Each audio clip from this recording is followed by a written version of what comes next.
Hello everyone, my name is Praveen Kumar. Today we are going to discuss an important topic, use of wanted. तो दोस्तों हमने day number 19 में use of want पढ़ा था। Use of want का use हम कहाँ करते थे, तो प्रेजेंट में कर रहे थे, लेकिन आज हमें देखना है यूज ऑफ वांटेड। तो यूज ऑफ वांटेड, वांटेड का यूज हम कहाँ करते हैं, आज है अपना डे नंबर 20। तो दोस्तों आज हमें देखना है यूज ऑफ वांटेड। तो दोस्तों यूज ऑफ वांटेड का यूज हम जिस प्रकार वांट का यूज हम प्रेजेंट में कर रहे थे, उसी तरह वांटेड का यूज हमें पास्ट में करना होता है। कैसे? यूज ऑफ वांटेड में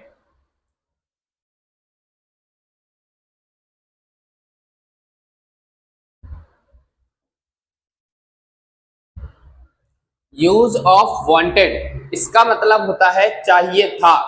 क्या होता है? चाहिए था।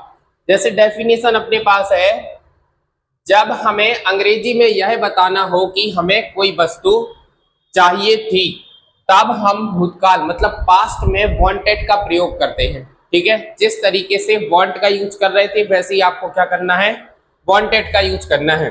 तो अगर हमारे पास सिंगुलर सब्जेक्ट है, ही सी इट एनी नेम, चाहे हमारे पास प्लूरल सब्जेक्ट है, आई वी दे यू, सबके साथ आपको क्या लगाना है, वांटेड लगाना है ना।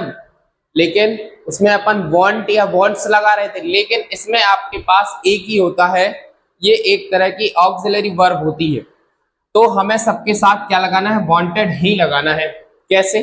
जैसे हम कुछ एग्जांपल से देखेंगे। इसके लिए हमारे पास एक रूल होता है। रूल क्या है? Subject plus wanted plus object. इसका मतलब होता है चाहिए था।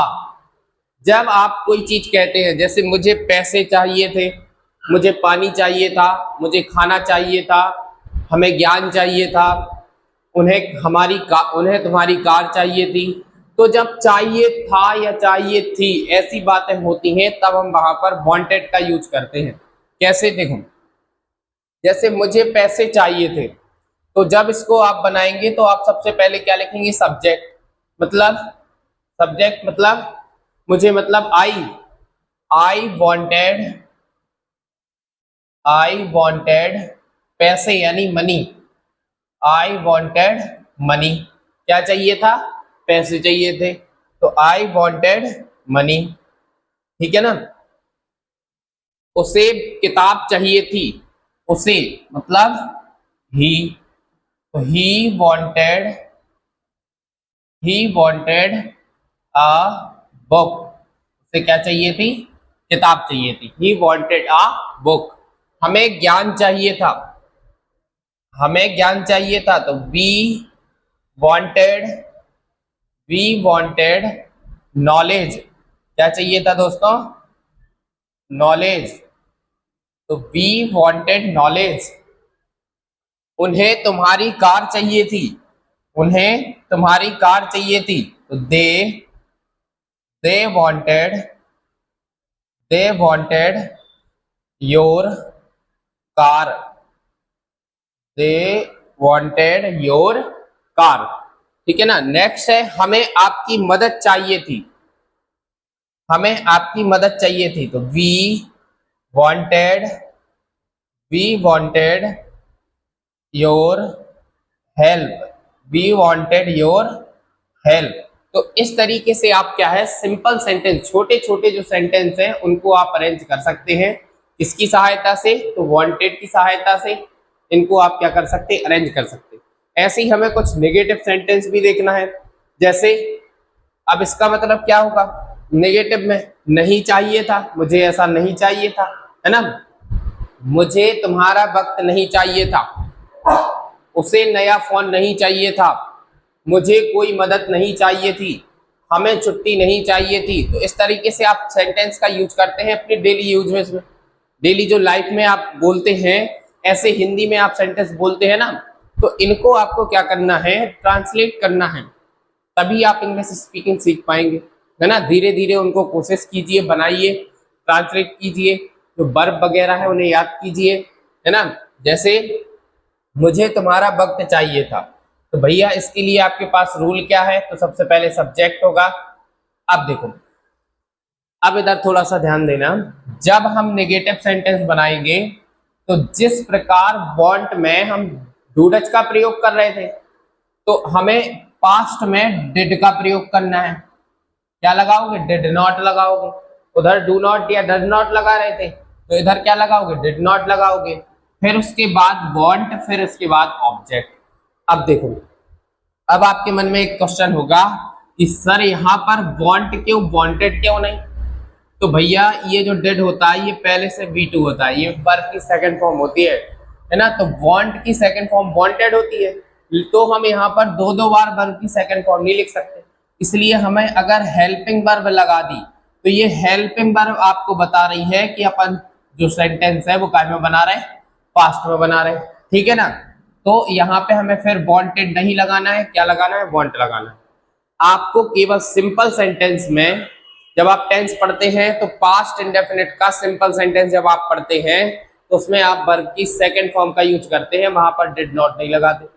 जब डिड नॉट लगाते हैं तो वर्ब की फर्स्ट फॉर्म का यूज करते हैं। तो ऐसे ही जब इधर हेल्पिंग वर्ब आ जाएगी तो फिर हमें फर्स्ट फॉर्म लगानी है, वांटेड नहीं वांट लगाना है, ठीक है ना। जैसे देखो, मुझे तुम्हारा वक्त नहीं चाहिए तब, तो सबसे पहले आप सब्जेक्ट लिखेंगे आई, फिर डिड नॉट लिखेंगे। I did not want your time. I did not want your time. ठीक है ना? I did not want your time. मुझे तुम्हारा वक्त नहीं चाहिए था, उसे नया फोन नहीं चाहिए था। तो he did not want a new phone. Want new phone, ठीक है ना। उसे क्या चाहिए था? नया फोन नहीं चाहिए था। मुझे कोई मदद नहीं चाहिए थी, मुझे कोई मदद नहीं चाहिए थी। I did not want any help. I did not want any help. Next है, हमें छुट्टी नहीं चाहिए थी, हमें छुट्टी नहीं चाहिए थी। तो we did not want leave.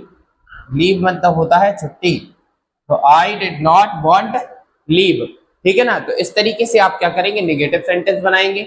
इसके बाद दोस्तों हमें क्या देखना है? Interrogative sentence. तो इंटेरोगेटिव सेंटेंस क्या होता है?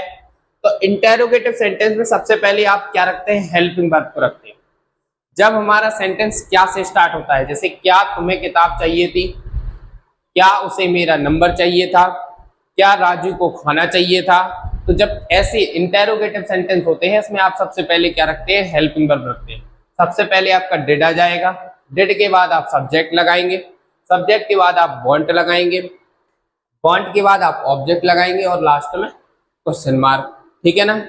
जैसे क्या तुम्हें किताब चाहिए थी, तो आप लिखेंगे सबसे पहले डिड, तो डिड फिर सब्जेक्ट है तुम्हें मतलब यू, तो did you want book, did you want a book, और question mark. Did you want a book मतलब तुम्हें किताब चाहिए थी। क्या उसे मेरा नंबर चाहिए था, तो डिड क्या लिखोगे? डिड उसे, did he want my number, क्या लिखोगे? Did he want my number.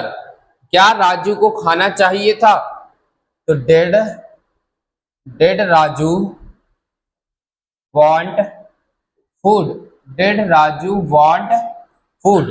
अब थोड़ा सा आपको बोलने में जरूर अजीब सा लगेगा कि did you want a book, did he want my number, did Raju want food.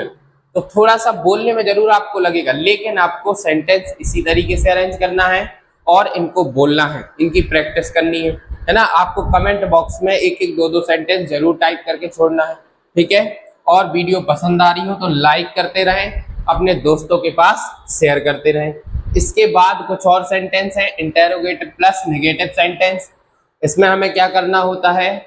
तो इसमें सबसे पहले हमें डिड लगाना होता है, फिर सब्जेक्ट लिखना होता है, फिर नॉट लिखना होता है, फिर वांट, फिर ऑब्जेक्ट और क्वेश्चन मार्क। ठीक है, जैसे अपने पास क्या तुम्हें चॉकलेट नहीं चाहिए थी, क्या रवि को किताबें नहीं चाहिए थी, क्या उसे नया बैग नहीं चाहिए था। तो दोस्तों इसको जब हम सॉल्व करेंगे, इसको अरेंज करेंगे, तो सबसे पहले आपको क्या लिखना है, डिड। फिर आपको क्या लिखना है, सब्जेक्ट, तुम्हें, तुम्हें मतलब यू, तो डिड यू, फिर नॉट लिखना है, तो डिड यू नॉट वांट, क्या चाहिए था, चॉकलेट, तो did you not want chocolate. ठीक है ना, did you not want chocolate. इसके बाद नेक्स्ट है, क्या रवि को किताबें नहीं चाहिए थी, तो क्या लिखोगे, सबसे पहले लिखोगे आप डिड, फिर लिखोगे आप रवि, तो डिड रवि नॉट वांट, क्या चाहिए थी, किताबें, तो बुक्स। क्या हो जाएगा, did Ravi not want books. ठीक, नेक्स्ट है, क्या उसे नया बैग नहीं चाहिए था, तो आप सबसे पहले लिखेंगे did he not want, did he not want new bag, है ना। तो इस तरीके से आप इंटेरोगेटिव प्लस नेगेटिव सेंटेंस को अरेंज करेंगे।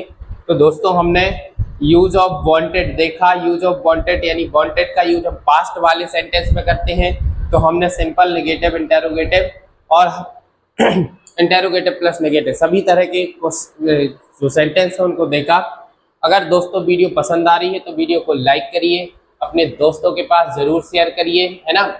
और अगर दोस्तों आप हमारे ऑफलाइन सेंटर से जुड़ना चाहते हैं तो हमारा जो ऑफलाइन सेंटर है गुरुकुल एकेडमी, ये है कान्हा पेप्टेक सिटी कान्हा प्लाजा के सामने, देरी रोड, छतरपुर, है ना। तो आप हमारे अगर जुड़ना चाहते हैं तो जुड़ सकते हैं। हमारा जो कॉन्टेक्ट नंबर है 9131080558।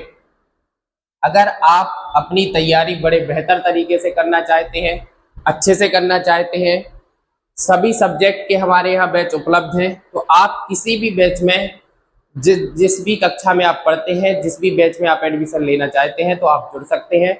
ये अपना कॉन्टेक्ट नंबर है, इस पर आप कॉल कर सकते हैं या आप व्हाट्सएप पर मैसेज करके भी जानकारी प्राप्त कर सकते हैं। तो ठीक है ना, ये अपना नंबर है 9131080558। तो आप जुड़ना चाहते हैं तो जरूर संपर्क कीजिए।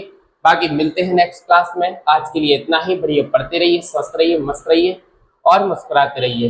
Thank you.